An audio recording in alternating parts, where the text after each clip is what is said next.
राधे राधे।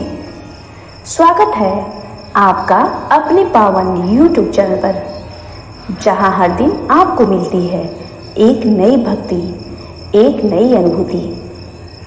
आज हम लेकर आए हैं बैसाख मास की कथा का अध्याय 11। एक ऐसा अध्याय जो केवल कथा नहीं, जीवन के अंधकार में प्रकाश की लौ है। कृपया इस वीडियो को अंत तक अवश्य देखें, क्योंकि इसमें छुपा है पुण्य, प्रेरणा और परम शांति का मार्ग। राजा मैथिली ने पूछा कि जब कामदेव भस्म हो गए तो फिर उसकी उत्पत्ति कैसे हुई। श्रुतिदेव कहने लगे कि यह कथा स्वामी कार्तिक के जन्म की है, जो यश और पुण्य को देने वाली है।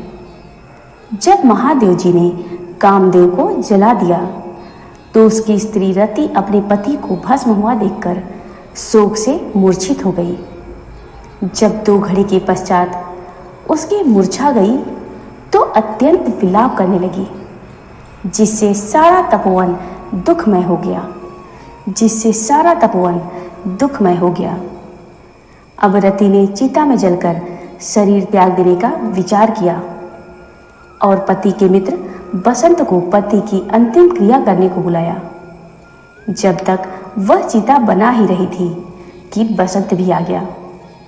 वह रति को देखकर अति दुखित हो रति को समझाने लगा और कहने लगा कि आत्मघात करना उचित नहीं।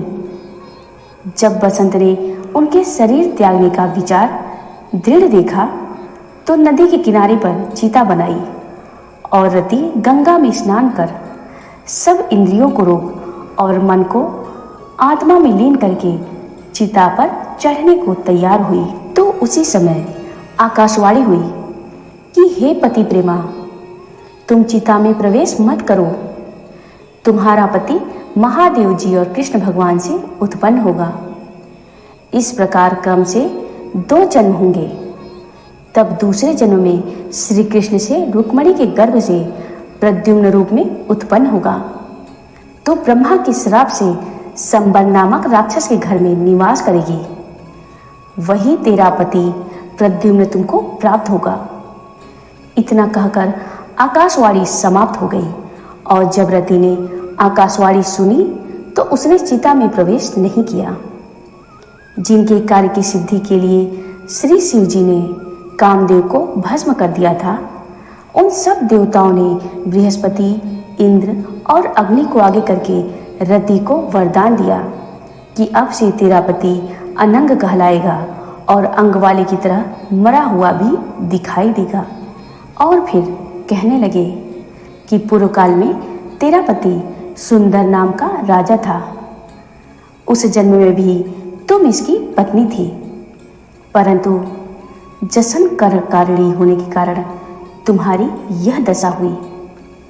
अब बैसाख मास में मंदाकिनी नामक नदी में स्नान करके मधुसूदन भगवान का पूजन तथा उनकी दिव्य कथा सुनने से तुम्हारा पति अवश्य तुमको मिल जाएगा। रति को इस प्रकार वरदान देकर सब देवता अपने अपने स्थान को चले गए और रति ने भी क्लेश से निवृत्त होकर मेष की संक्रांति में गंगा स्नान कर पवित्रता से अक्षुण्ण स्वयं व्रत को धारण किया। इस व्रत के करने से उसी समय कामदेव दिखाई दिए। उसने बैसाख मास में कर्तव्य धर्म नहीं किया था। इसी कारण परमात्मा का पुत्र होने पर भी अंगहीन हुआ। श्रुतिदेव कहने लगे कि जब महादेव पार्वती जी के सम्मुख खड़े हुए अंतर ध्यान हो गए तो पार्वती जी खड़ी रह गई और सोचने लगी कि अब क्या किया जाए। तब उसके पिता हिमालय उन्हें अपने घर ले गए, परंतु पार्वती श्री शिव जी के गुरु पर इतनी मुग्ध हो गई कि उसने अपने मन में ही ठान लिया कि श्री शिव जी ही मेरे पति होंगे। और वह अपने माता पिता के समझाने पर भी कुछ विचार कर श्री शिव जी की मूर्ति को अपने मन में धारण करके गंगा तट पर जाकर घोर तप करने लगी। भोजन आदि छोड़कर तप करते करते बड़ी बड़ी जटाएं उनके सिर पर हो गई। इस प्रकार 1000 वर्ष तक शिव जी की आराधना करती रही। एक दिन सायंकाल के समय श्री महादेव जी पार्वती जी की परीक्षा करने के लिए ब्रह्मचारी भेद धारण कर उनकी पर्णकुटी में आकर उनकी अचल भक्ति देखकर कहने लगे कि हे भद्र, तुम्हारे मन में जो वरदान हो मांगो। तब पार्वती जी कहने लगी कि मैं यही वरदान चाहती हूं कि आप मेरे पति हों। तथास्तु कहकर श्री शिव जी ने सप्त ऋषियों को बुलाया और उपस्थित होने पर उन्हें आज्ञा दी कि तुम हिमालय के पास जाकर विवाह का प्रस्ताव रखो। सातों ब्रह्मवादी ऋषि हिमालय के घर पहुंचे। राजा ने उनका यथोचित पूजन आदि से सत्कार किया। ऋषियों ने कहा कि हे राजा हिमालय, तेरी कन्या पार्वती पहले दक्ष की कन्या सती थी, जिसने अपने पिता के यज्ञ कुंड में गिरकर अपने प्राण त्याग दिए थे। इनका पाणिग्रहण करने के योग्य सिवाय शिव के और कोई नहीं है। इसीलिए तुम अपनी कन्या का विवाह श्री शिव जी के साथ कर दो। तब हिमालय ने कहा कि मेरी कन्या तो छाल के वस्त्र पहनकर गंगा तट पर शिव जी के साथ विवाह करने के लिए घोर तप कर रही है, सो उनकी मनोकामना पूर्ण हुई। आप महादेव जी को जाकर कह दे कि मैं प्रीतिपूर्वक अपनी कन्या उनको अर्पण कर चुका, आप उसको अंगीकार कीजिए। उधर सप्तऋषि श्री महादेव जी के पास पहुंचे और निश्चित तिथि पर लक्ष्मी आदि सब देवियों और विष्णु आदि सब देवताओं के समक्ष विवाह हुआ। जब शिव जी पार्वती जी के संग नित्य रमण करते रहे परंतु गर्भ स्थिति न हुई, तो देवताओं को अति चिंता हुई और सब इसके कारण को सोचने लगे। फिर विचार कर अग्निदेव को बुलाया और उनको समझाया कि जिस समय महादेव जी रमण कर चुके तो तुम उनके सामने चले जाना। पार्वती तुमको देखकर लज्जा के मारे वहां से हट जाएंगी और तुम शिव को अपनी बातों में लगा लेना और शिष्य समान बहुत से प्रश्न करना तथा समय लग जाने पर पार्वती जी के गर्भ स्थिति हो जाएगी। अग्निदेव ने ऐसा ही किया और रमण के समय वहां पहुंच जाने पर पार्वती वस्त्रहीन होने के कारण लज्जा के मारे रमण छोड़ एक तरफ हो गई। शिव जी महाराज को ऐसे समय में अग्निदेव का आना बहुत बुरा लगा और उन्होंने श्राप दिया कि मेरा वीर्य तुम्हारे उदर में प्रवेश करे।